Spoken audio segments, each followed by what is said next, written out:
Budget announcement को देख करके जो रिएक्शन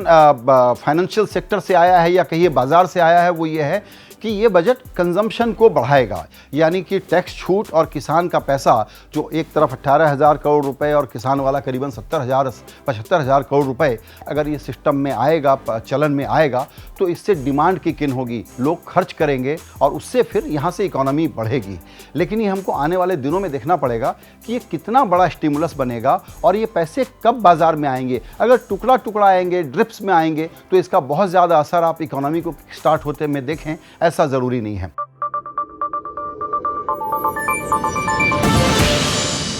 बहुत लोगों को राहत है कि डिस्परेशन में फिस्कल डिसिप्लिन का जो हेडलाइन नंबर है उसमें बहुत छेड़छाड़ की कोशिश नहीं की गई है। ये राहत की बात है। यानी कुछ लोग ये कहते हैं कि इससे भी खराब हो सकता था, राहत है कि ठीक ठाक किया है, सबको खुश करने की कोशिश की है। ऐलान बहुत ज़्यादा हैं, नंबर से बैक्ड हैं कि नहीं ये डिटेल हमको बाद में ही समझ में आएगा। आप कह सकते हैं रियल एस्टेट के मामले में एक और कदम है, बेटर लेट दैन नेवर, और वो ये है कि रियल एस्टेट में बिल्कुल कारोबार ठप हो गया था, क्योंकि अंडर कंस्ट्रक्शन मकान में होम बायर पैसा क्यों लगाए, जीएसटी देना पड़ेगा। दूसरी दिक्कत ये थी कि अगर मैं बाय एंड होल्ड करना चाहता हूँ और रेंट पे नहीं लगाना चाहता हूँ तो मुझे नोशनल रेंट के सामने टैक्स देना पड़ेगा। इन सहूलियतों को इसमें लागू करने का ऐलान किया गया है कि अब आप दूसरा घर खरीद सकते हैं और उस पर नोशनल रेंट पर हम टैक्स नहीं लेंगे। इसी तरीके से अगर आप अपना एक घर, मुंबई जैसा एग्जाम्पल देकर के बताया गया कि आप बेचते हैं और उसके सामने 2 घर लेते हैं तो कैपिटल गेन्स टैक्स नहीं लगेगा। रियल एस्टेट जो कि एक जॉब क्रिएटिंग सेक्टर है,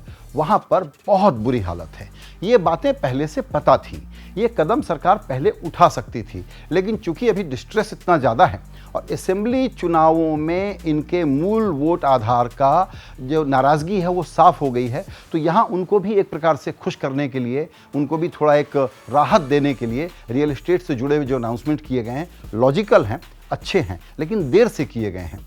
जो एक बात सब लोग करते हैं वो ये है कि चुनाव के ठीक पहले जो बजट में ऐलान किए जाते हैं इसको वोटर कितना भरोसे से लेता है, उसके आधार पर अपने वोट देने का निर्णय बनाता है या नहीं बनाता है, क्योंकि इतिहास इस बात की गवाही देता है कि आखिरी दिनों के अनाउंसमेंट बहुत ज़्यादा क्रेडिबिलिटी कैरी नहीं करते। इसीलिए बजट का ये भाषण सुन करके आपने ध्यान दिया होगा कि हमने ये किया वो किया कि बौछार लगा दी गई, इरादे बता दिए गए कि आने वाले दिनों में क्या करेंगे,